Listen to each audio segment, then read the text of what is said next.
Do you love your spouse? I mean, really, do you love your spouse? Now, hopefully that's a pretty straightforward, easy answer for you. Maybe it's not. Maybe you're having a bad day and you don't like your spouse as much today as you did yesterday. We all have those moments, but do you love her? If the answer is yes, what are you willing to do to not only protect your marriage, but to fight for your marriage and make it better every single day? Well, today, my special guest is Oliver Marcelle from Denali LLC. Oliver and Denise are relationship and marriage coaches. And guys, this is where I go for marriage advice, where I go to get some insights to help my marriage. And so Oliver has been on the show before, but I wanted to bring back because the information that we're going to share today will make your marriage better if you truly care about your marriage. So, Oliver, welcome back to the Fallible Man podcast. Thank you, man. It's a pleasure to be here.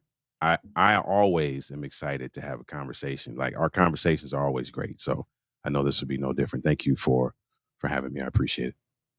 Oliver, right off the bat, let me ask you, what is the biggest threat to marriages in 2024 going into 2025, in your opinion?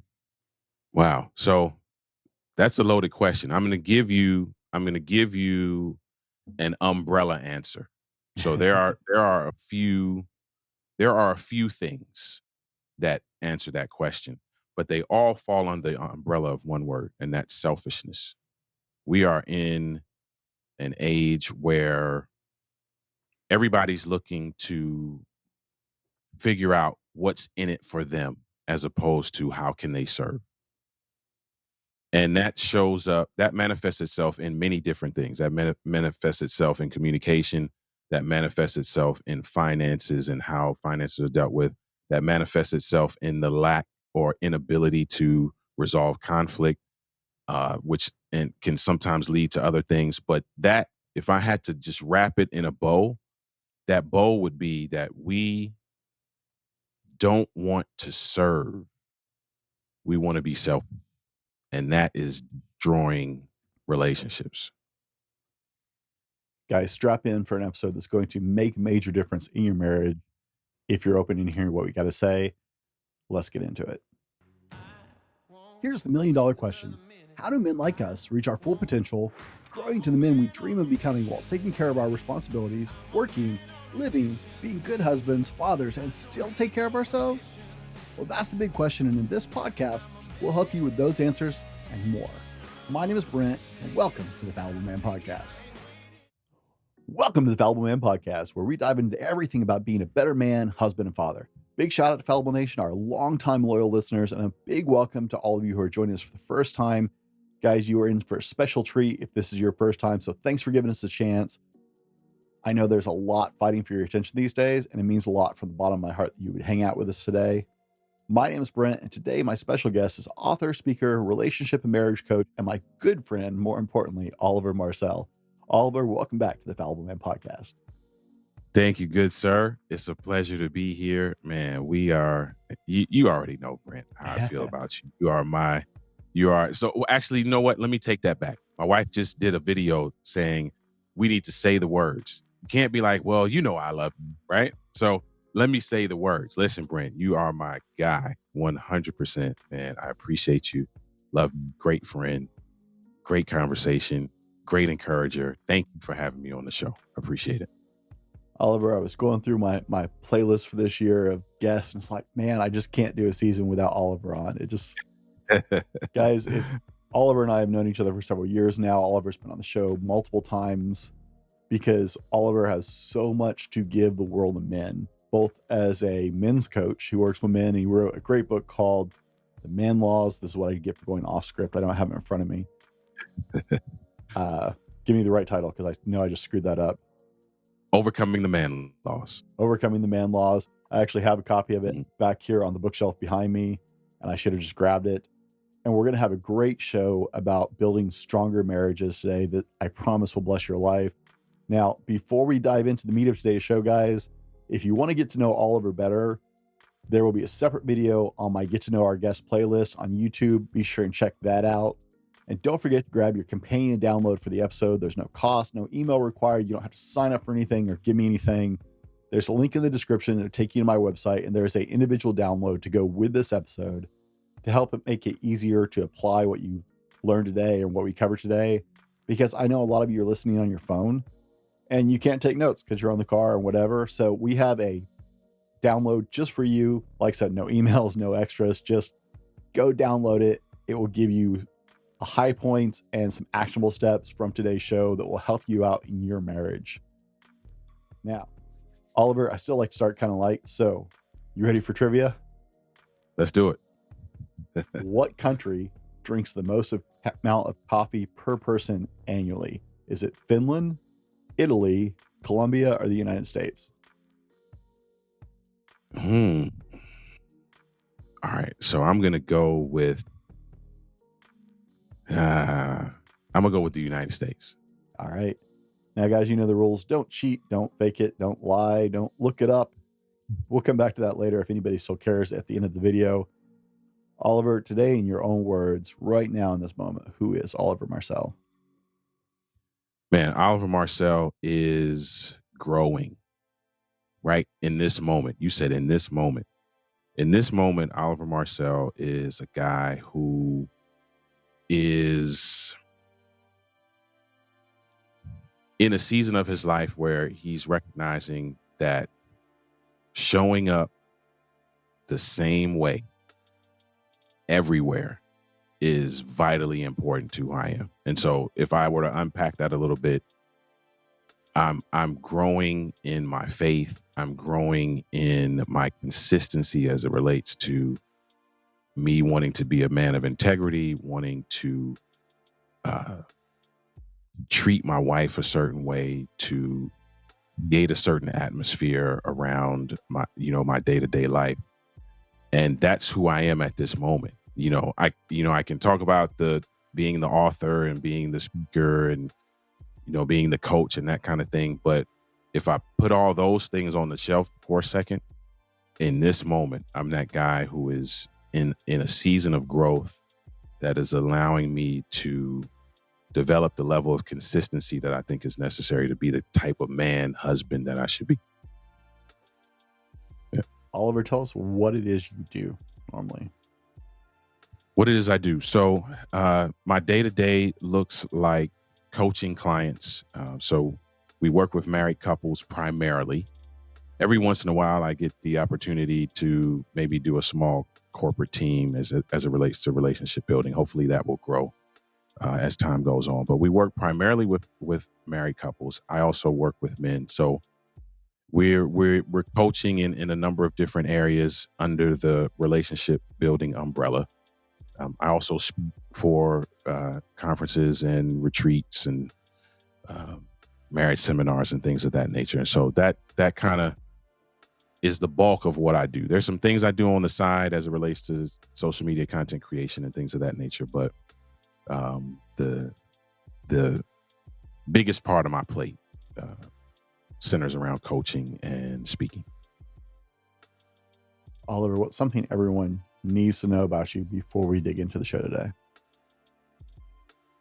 I'm a straight shooter, and I find myself sometimes prefacing what I say with that, because often what is passion to me sometimes doesn't come across that way to everybody. Real quick, I just had an interesting situation. I was co-facilitating a men's group a couple weeks ago, and in this particular session, the men could bring their wives to this session.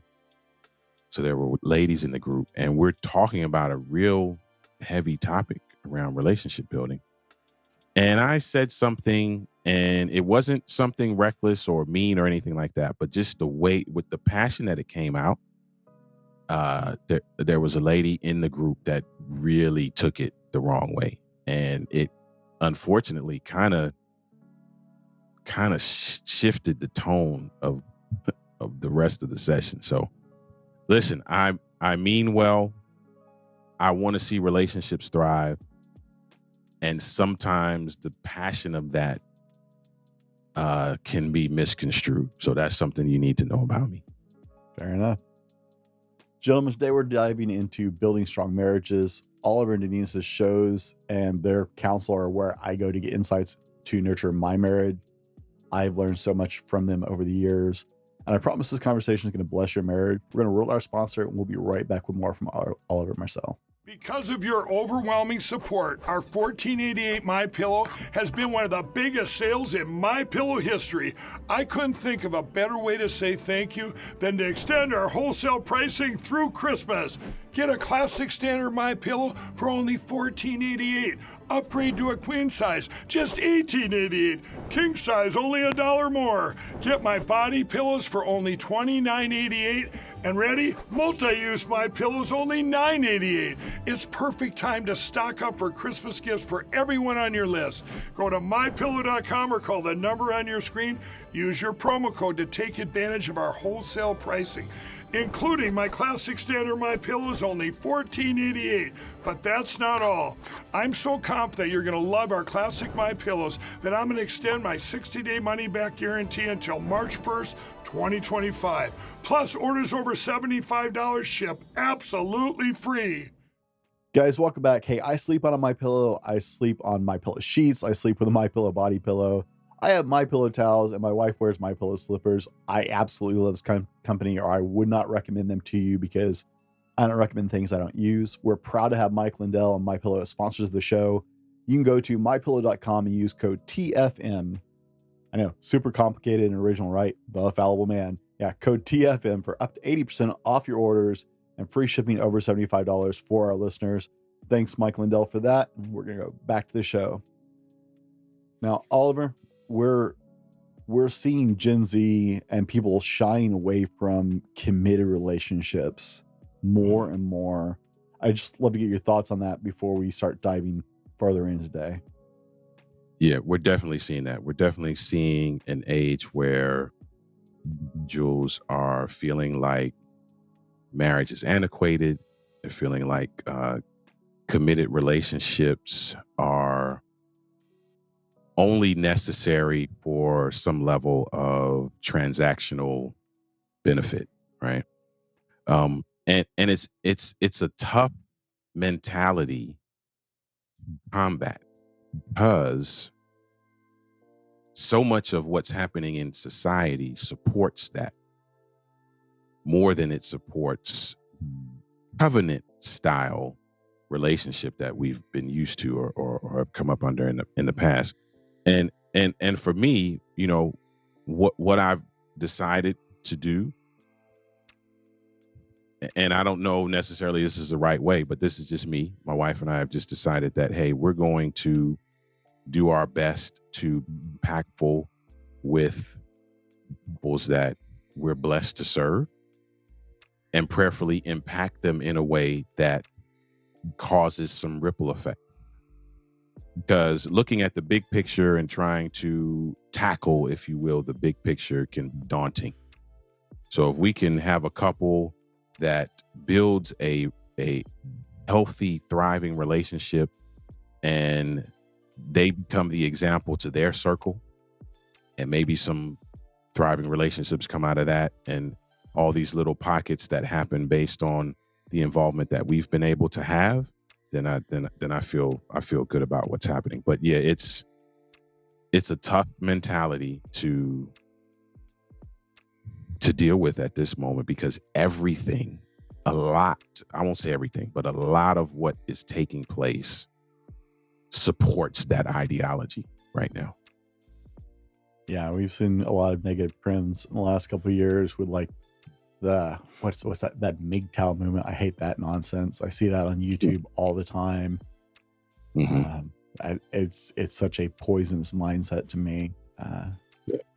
Growing up, witnessing loving marriages and relationships, and you know, Sarah and I haven't had a perfect relationship, but we do our best, and it's still such a cornerstone of everything I do. I see these younger generations leaning that way, and it's like, it's I will say this though, I love the word you use, the word trends, right? And I'm glad you use that word, because what often happens is that these trends come in waves. And I really feel like the next generation, the children of these folk, are going to look at that structure and say, nah, that's not healthy, which hopefully will then swing the pendulum to a different trend. And that's kind of what happens. If you think about it, right, you have, the era where values were upheld, and then you had the love is free era, and everybody was wilding out, and then it came into, a little bit more structured, and I think things come in waves. So I love that you use that word trend, and hopefully that's what we'll be looking at. We'll be looking at individuals who realize, wow, this has been very detrimental to the fabric of society. And we've been creating these things that worked for us primarily, but now have splintered community. And how do we get this cohesiveness back? And it's going to point back to the value add that a structured, healthy relationship and family can provide. Now, I got to ask, since you're a marriage coach, we have to, throw this out there, because I've run into relationship coaches who weren't in relationships, and that just blows my mind. So, for the ease of everybody, how long you and your lovely wife Denise been married? We've been married for 24 years. Next year will be 25, and I'm only saying that because I have to continue to remind myself, because 25, I need to do something special, I believe. But yeah, we've been married for 24 years. We've known each other for about almost 31 years we've known each other. So nice, good stretch we've been on. And guys, I actually know Denise, so I can say this, there's no falsehood in this. Like, they are actually, I love watching them together. They crack me up, because they are adorable as a couple still, right? 24 years of marriage, they're still very much in love. I enjoy being around them, because just being around other healthy couples reinforces your marriage. It encourages you. It helps you have a better perspective. And so they're one of the couples I love to spend time with. We don't get to do it in person very often, but even just on a call, you can just feel like, go watch their videos on YouTube, guys. Like, they are hilariously adorable. It's just so much fun. Yeah, I must say, man, we're having fun, and obviously it's a journey, right? So if we were to go back and talk about, the beginning, it's rough seas, it's wild business, you know what I mean? It's crazy, right? But I think what we've leaned into is that we want to grow, number one, and number two, we're celebrating the growth. And so, like, even in this season of life that we're in now, we're just looking for ways to really kind of keep it fun. We're not perfect. Now, let's be clear about that. First of all, we're not perfect, but I think the thing that we have going for us is that we're always looking for what the lesson is, so that we can kind of keep building. So we make some mistakes. I can tell you, Nisi was mad at me last week for something that I did. So we are a regular couple, but we're having a lot of fun in this season of our lives. And gents, if your wife's not mad at you every now and then, you're not. There's actually more wrong with the marriage than you know. Hey, that's a red flag. Right? That was early on in Sarah and I's marriage. That was actually one of the problems we realized, because in the first couple of years of our marriage, we never argued, we never fought, we never had any problems. We were like, oh yeah, we're perfect. And when the hit came, it was huge. And it was because we ignored all the little things and didn't talk about them and didn't deal with them. And so it's like a duck sitting on a pond. It looks perfectly tranquil, but his little feet are just kicking a mile a minute, and there are troubled waters under there. So, guys, if your wife's not mad at you every now and then, you should probably get into things. Yeah, check. Yeah, Yeah, do a check-in. And conflict is inevitable, right? And we have couples come to us, and one of the goals that they have is that they want to eliminate conflict. And we're like, sorry, we can't help you. And they're looking at us like, wait a minute, you can't help us? No, we can't. That, like, conflict is inevitable. That's not what you're trying to avoid. What you're trying to do, I say this all the time, the healthy couple is not characterized by the absence of conflict. Healthy couple is characterized by how well and how quick you recognize, manage, and recover from it. Well, let me ask you, while we're on that, what are you seeing in marriage and relationship coaching right now as far as challenges that couples are facing? Right, like you said, things go in trends. So I am seeing I'm seeing a couple things. I'm seeing, and I know it's going to sound cliche, but this is what we really are seeing. We're seeing a lot of couples who just are not talking. Like, they're just not having conversation at all. Or if they're having conversation, it's very superficial. So there are 5 levels, if you will, of conversation, right? With level 1 being what would be the equivalent to hallway talk or water cooler talk, right? We're seeing a lot of couples who are not making it past level 1 or level 2, which is reporter talk, which is just the facts. How was your day today? Fine. What do you want to eat for dinner? Chinese food. Like, we're seeing a lot of couples who aren't making it past level 2. And often in those lower levels is where conflict and arguments happen the most. And so now they're stuck in that loop because they're not making it past, they're not making it into the upper levels. Because they're not making it into upper levels, they're stuck in these loops of conflict. And so that's a big thing that I'm seeing. I think the other thing that I would say I'm seeing is that the lack of connection. We're not taking time to really build and maintain an intimate connection. And I'm not just talking about sex. I'm talking about just the bond that you have between you and your mate that just allows you to navigate life in a certain way. Those are some of the things we're just not seeing anymore.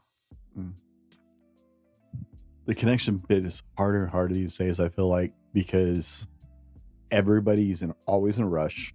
Everybody is so overscheduled. Everybody is just moving from one thing to the next. I know economically things have been hard the last couple of years for a lot of families. And so, right, everybody's just digging in and trying to survive. We're going into a survival mode as opposed to a thrive mode. Right. Which tends to shortcut the communication and the connection. Do you think that is influencing that trend, or? I do think it's influencing it. And we were just having a conversation last night on our YouTube show. We're talking about the fact that there's some intention that has to go behind this, because let's face it, we are inundated with all of these things. If you are nurturing careers and building careers, if you're involved in church, like, all of these different things are pulling for your time, they're pulling for your attention. And it's very easy to get into a space where you are just surviving. It's very easy to get into a space where you don't feel as connected. You are just, matter of fact, the show from last night, the question of the week was talking about how do we reconnect when we feel like we're just coexisting. And it's easy to get to that space where you're just coexisting because of everything else that's happening. But there's some intention you got to put behind that level of connection. And it doesn't have to look like what we think it needs to look like. And I was saying in the show last night, I'm guilty of this, right? We're proponents of date night. And to this day, I'm guilty of this. If I can't do what I'd like to do, or if I can't spend what I'd like to spend, like, I will just bobble date night, and we'll end up on the couch watching TV, right? And you just can't do that. It doesn't have to look like me going to a 5-star restaurant and a nice show. It look like us going for a drive and getting some French fries and having phenomenal conversation. And And going to it Target. doesn't have to look like what you think needs to look like. You just need to have some intention behind it. And ending up at Target. And yeah, you see, you know my wife very well. Yes, and ending up at Target. Sorry, I couldn't. You guys have always cracked me up that you guys end up going for a drive-in at Target so often. But I was doing an episode on finding your thing as a couple, right? Mm-hmm. And it's funny to me because it seems odd, but you guys have found this thing, and it doesn't look like everybody else's thing. Mm. But I've heard you guys talk over and over again about going for drives, and you always end up at Target.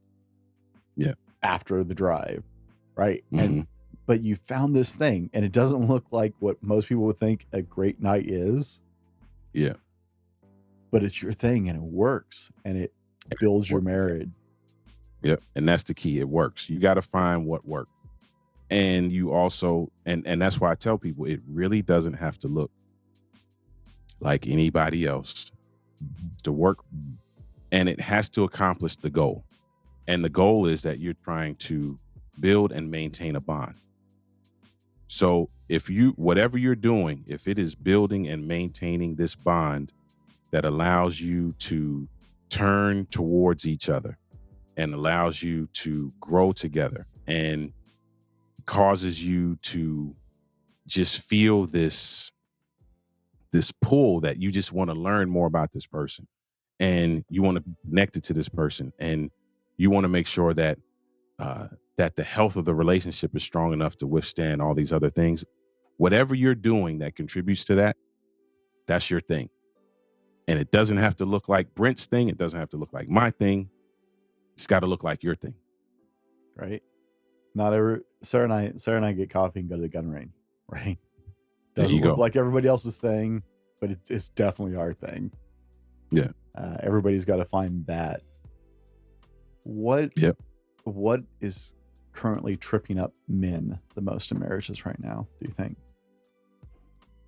I'm seeing a couple different things. Talked about, the ideology around relationships right now and where it's going. That's tripping up men because as men, many of us are taught that our role, and I'm doing that in air quotes, requires some things. And what we're seeing in society now is making men question whether those things are necessary or not. And so you're seeing a lot of men who are either on eggshells because they're not sure how they fit into this marital space, or they're overcompensating in a way that causes them to more like dictator than a teammate. And so just finding that balance, and again, going back to what we were saying about the intimacy building thing, it doesn't have to look like how you think it has to look, right? You have to come up with a system. If you're on a team, the best way to be successful on that team is to understand your teammates and then understand how your contribution lends to the success of that team.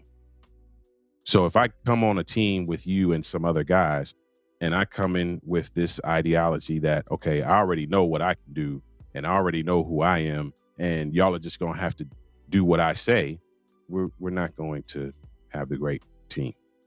Or on the other end of that spectrum, if I come on the team and I have no idea what my contribution is, I'm timid about it, I'm apprehensive about it, I'm not going to be a good teammate. And so, a lot of the guys that I'm talking to now, I'm working through creating a level of balance that allows them to show up confident, but not cocky, allows them to show up with a level of compassion that doesn't make them feel like they're cowering, and finding that, doing that delicate dance to find that balance. That's a lot of what I'm seeing personally right now. Oliver, we're heading into the holiday stretch right now, and holidays get crazy for a lot of reasons. Some people love them, some people hate them. There's a lot of emotions, both positive and negative. Yeah. During this unique stretch from Halloween to the New Year's, there's a lot on top of our normal plate. Any special concerns we should tackle at this time of the year as couples? I think it's important just to really check in with each other and know how the other is feeling. Be able to recognize whether there's any anxieties around this, and really kind of tap into what do you need. My wife and I have kind of gone through this because I'm not a Christmas person, and for a long time in the beginning we never really talked about the why behind that and what is it that I feel in that space that makes me react the way I do. And then once we had that conversation, now when we come into these, times, now we know how to serve each other. We know how to help each other. We know how to talk to each other. We know how to encourage or back off, whatever it may be, right? But you have to be able to have those conversations. You got to be able to check in. Hey, how are you feeling about this? And understanding the why, not just knowing their position, but knowing what is the interest, what is the why, like, why is this an issue? How can I help, you to navigate this more successfully? What can I do? Like, you always got to be in kind of that service mode. And so if you're doing that and you're checking in periodically, now it becomes this team effort and this team approach. And that tends to help. All right. We're going to move into a different segment in a minute, but before we do, what are the top 3 marriage killers? Top 3 marriage killers. One would be lack of communication. The other would be selfishness. And if I had to pick a third, I'd say that the third would be lack of knowledge. There's so many couples who, if they would just take the time to learn each other, it would open up a whole different world to them. Like, just take the time to, instead of looking at things as conflicting, change your perspective. And when you run up on something that maybe doesn't look right, doesn't feel right, doesn't make sense, that is now an opportunity for you to learn something. And if you would just change your perspective and be like, okay, what can I learn from this? What questions should I ask my spouse? What can I glean from this experience that would allow me to craft some strategy for the future? It's a game changer. Lack of knowledge, that's a big one. Now, guys, we've been discussing marriage and what's going on in marriage right now, what the kind of the temperature, or I'm not even using the right word, of marriage is right now. The climate, there we go. The climate of marriage is in 2024, and some of the problems that people encounter that Oliver's run into in his coaching. In this part of the show, we're going to dive into some advice to strengthen and grow your marriage. Now, I wanted to point out in that last bit, Oliver was sharing things that kill marriages. If you notice, none of those things were external. None of those things were outside. None of those things were things that are out of your control, because we know that everything that we need to focus on is right there in ourselves. So all 3 of those issues stem from something that you can control, you have control over, that you can fix in yourself and in your relationship if you take responsibility for it. So understand, your marriage is absolutely still in your control if you're willing to put on the work. Now, Oliver, let's talk cornerstones, because I'm going to beat this metaphor to death. What are 4 foundational cornerstones required to build a strong marriage? Because everything needs a solid foundation. So what 4 things really build a strong foundation for a marriage?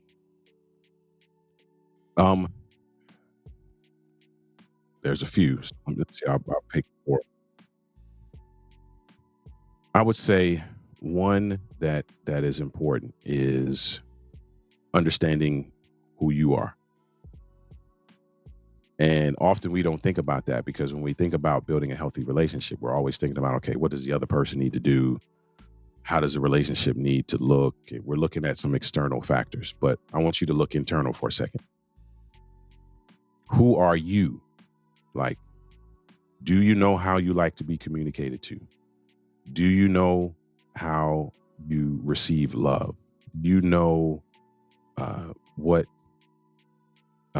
is important? Do you know your most important emotional needs? Like, take some time to really investigate and know those things about yourself, because you having some indication and some idea around that is going to be so helpful. If you both are doing that, when you come to the table with that information, that's going to be so helpful. So 1, know who you are. Pivotal, foundational. The other thing is be able to articulate that, because often we know what we want, but we never say what we want. And so hence we run into these situations where expectations aren't met, but they were never articulated. So, and that falls under the communication umbrella. Like, you need to be able to have conversation. You need to be able to dialogue. You need to be able to share. You need to be able to articulate what you're thinking and what you're feeling. The other thing is, you need to really work through some commonality. There's 7 things that came to my mind when you asked that question. So I'm trying to pick the 4 that I think. There has to be some level of commonality. And here's what I mean by that. I'm not saying you both got to like the same things and you both got to eat the same thing. That's not necessarily what I mean. If you do that, that's fine. But there needs to be a common ground. We talk to couples all the time about having a marriage mission statement. There needs to be something that focuses you both in the same direction. Here are our goals as a couple. Here's how we want to live as a couple.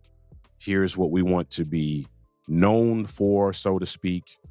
Here's the tone we want to set. Here's the atmosphere that we want to live in. Like, you should have those things. Like, those things should be established. And then I'd say number 4 would be experiential intimacy.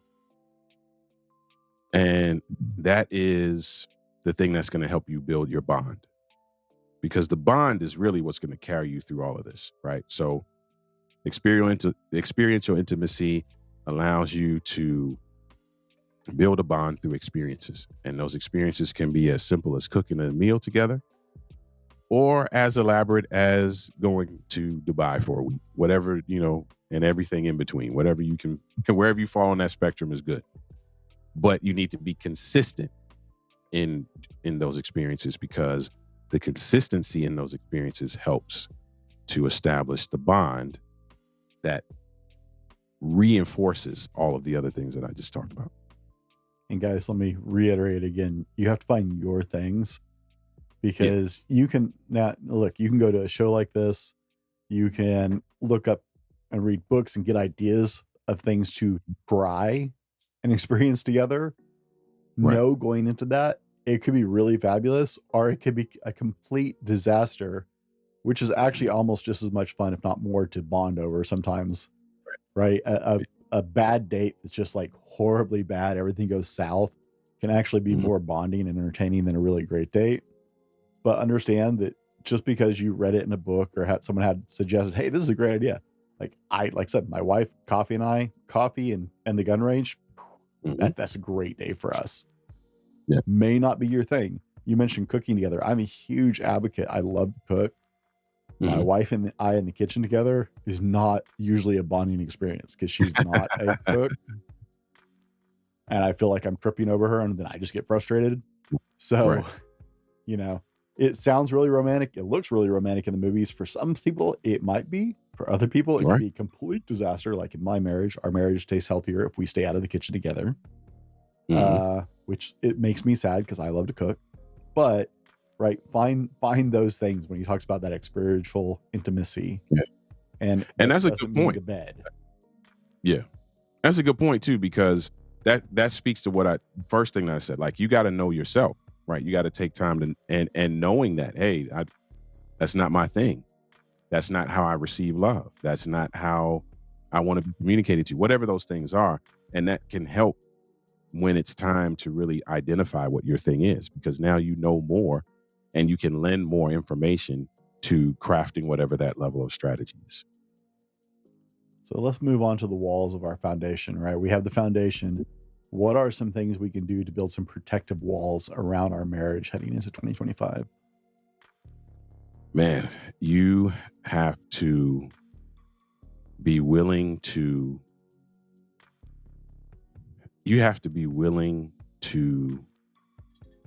work through things as a team.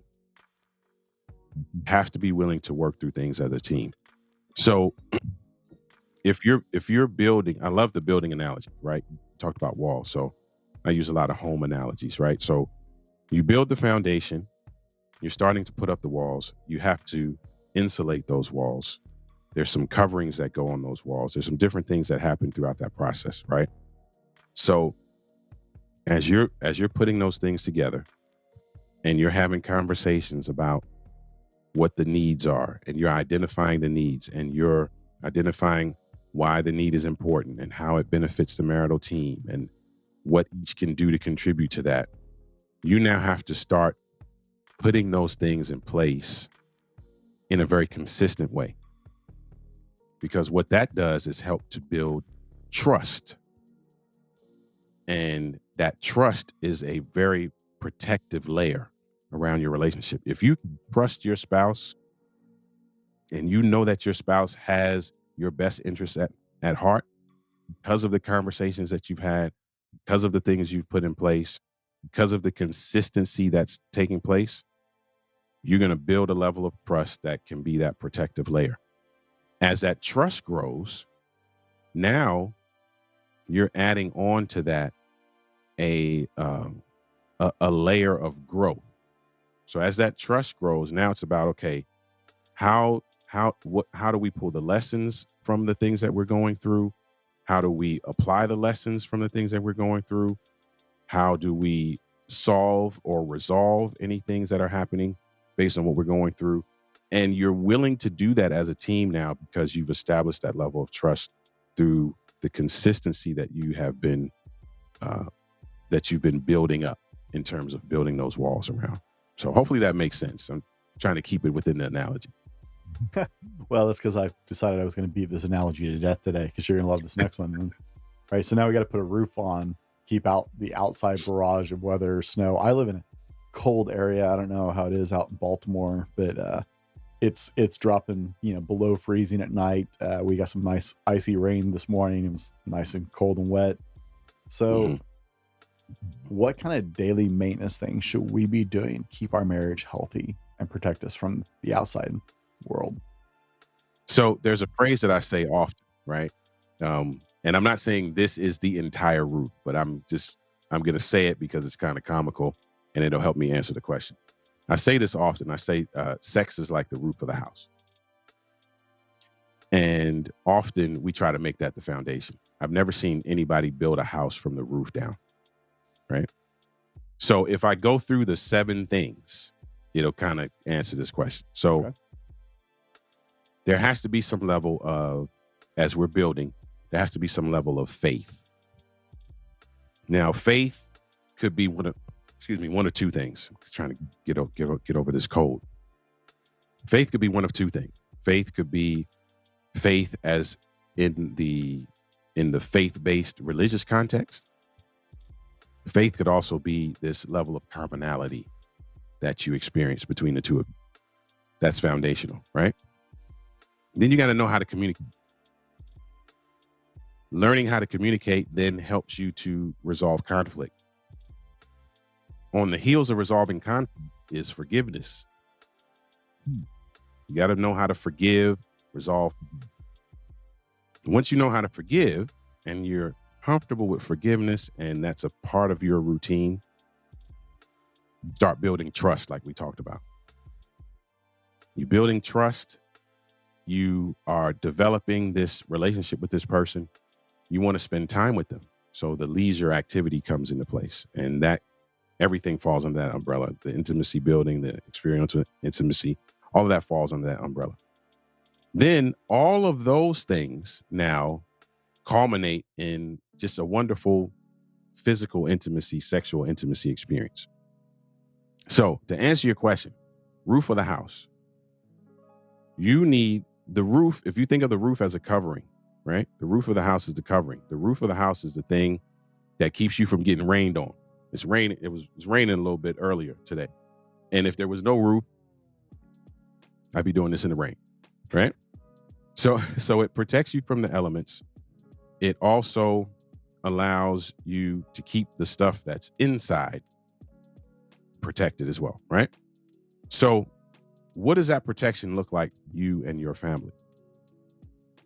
That may look like you all having weekly, quarterly meetings around the direction that life is going in and what things do we need to incorporate? What things do we need to adjust? That may look like date nights. That may look like going to conferences or reading books, going to seminars, watching Brent's show.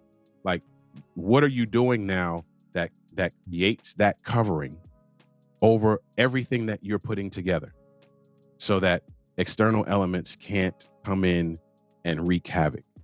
And you got to find it may be a combination of all of those things, but those are the periodic, consistent things that you're going to do to ensure that your covering is there and that the relationship that you're building being protected. So those are a few things. There are many, but I just named a few just to kind of get the ball rolling. Now, guys, if you're getting something out of this, do us a favor, be sure and click the like button, subscribe, leave a comment on whatever platform you're on. We'd love to hear what you have to say. Leave us a review on podcasts, Apple Podcasts, or wherever you can leave us reviews. That really helps the show get more visibility so we can reach more people and help more relationships and help more men grow.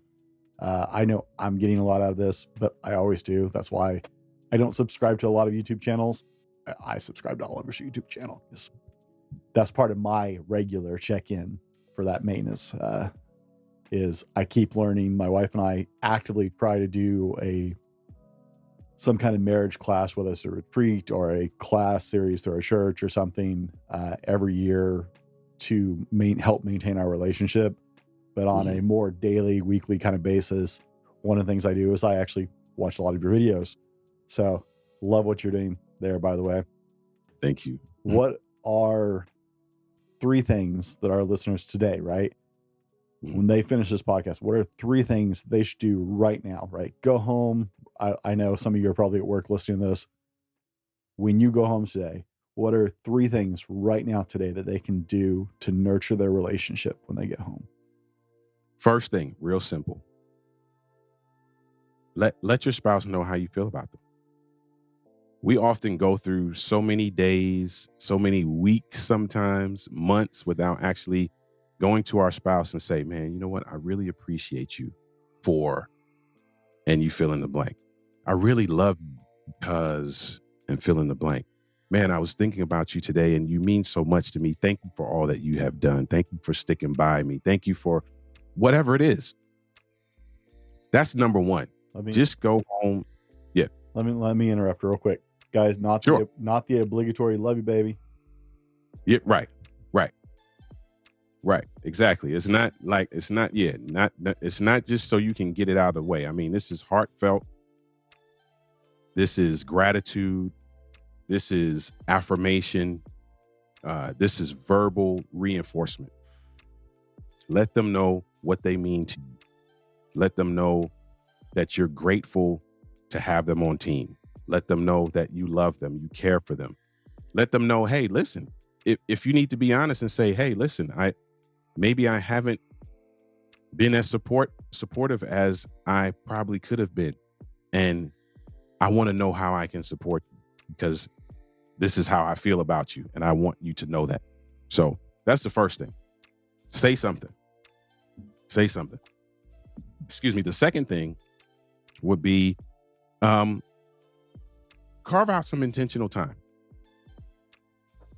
Carve out some intentional time. And I'm not saying you gotta, it has to be hours and hours and hours, but carve out some intentional time where the two of you are literally just focused on being with each other.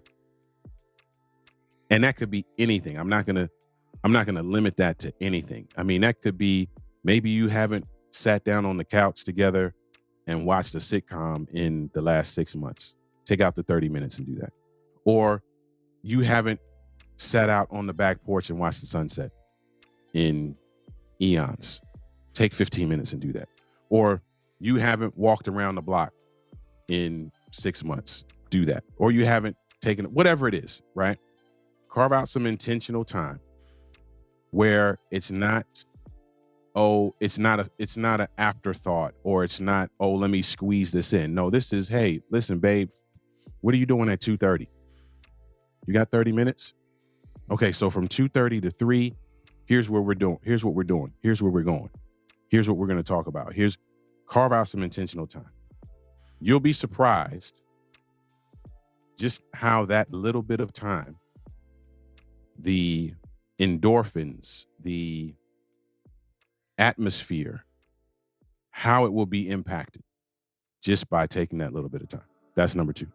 Number 3, I would say number 3 would be do something out of the ordinary. Like, think outside of the box. Does your wife like flowers and you haven't bought her flowers in a year? Show up with a couple roses. My wife the other day, she likes these sugar-free Reese's peanut butter cup, and they're not that easy to find, right? So I happen to be in the store, and lo and behold, I'm walking down the candy aisle, and I didn't even, in my mind, I'm like, let me just walk down this candy aisle. I know they're not going to be there because they never are. Lo and behold, they're there, right? I grab them. I grab 2 bags, matter of fact, because I'm like, I may never see these again. So grab 2 of them, right? Just little things, like do something. Here's how I'll put it. Make a gesture. That's what I'll say. Make a gesture that is either a gesture you've never made before or something you haven't done in a long time. 3 very simple things that you could do today. Now, guys, we're going to start landing this airplane because I could talk to Oliver all day. In fact, we'll probably stop recording and continue talking for a while after this. But tell us, Oliver, what are you actually working on developing right now? Right now, we are about to announce the date for our next group coaching cohort. We do a 6-week group coaching cohort called Make Love Better. It's a play on words. It's not just about sex. It's about making your entire marital experience better by learning how to communicate on an extraordinary level, recognize, manage, and recover from conflict in record time, and build a holistic, intimate bond. So we're working on that now, getting ready for that cohort. We are also looking at creating a workshop. So I did a workshop recently with Dr. Arthur Branner on communication, connection, and forgiveness. And it was kind of a pilot thing. We just wanted to test it out, see how it would go. And it was phenomenal. So we will be doing another workshop coming up soon, hopefully in a hybrid form, so that we can have individuals to tune in from all over. Sweet. You guys are always doing interesting things. I really do love what you guys do. Man, thank you. I appreciate you. And I appreciate your support. Like Brent is a good guy. Like Brent is one of those folks that is always, rooting for us and always been supportive, man. So I really appreciate that.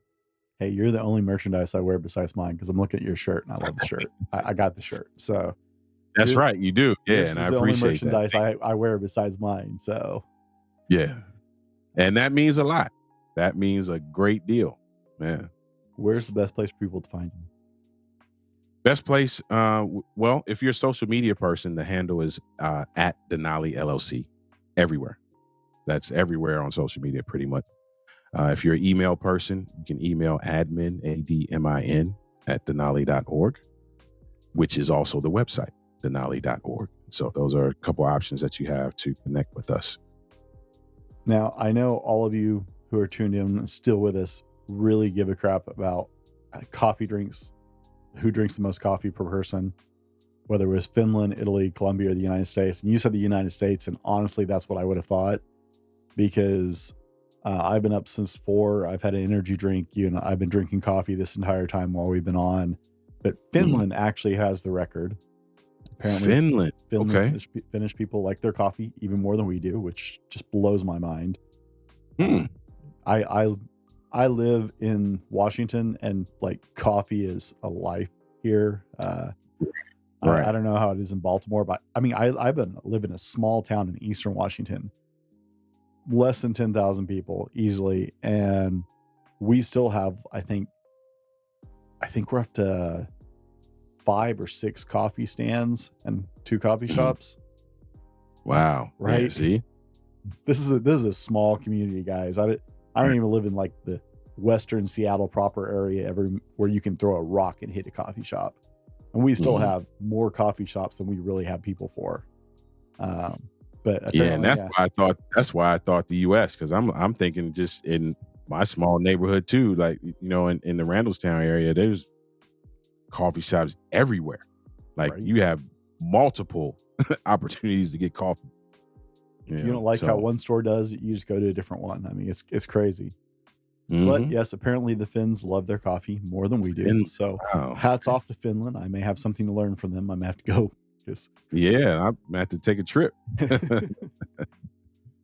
Oliver, if the audience heard nothing else today, what is the most important takeaway you want people to hear today?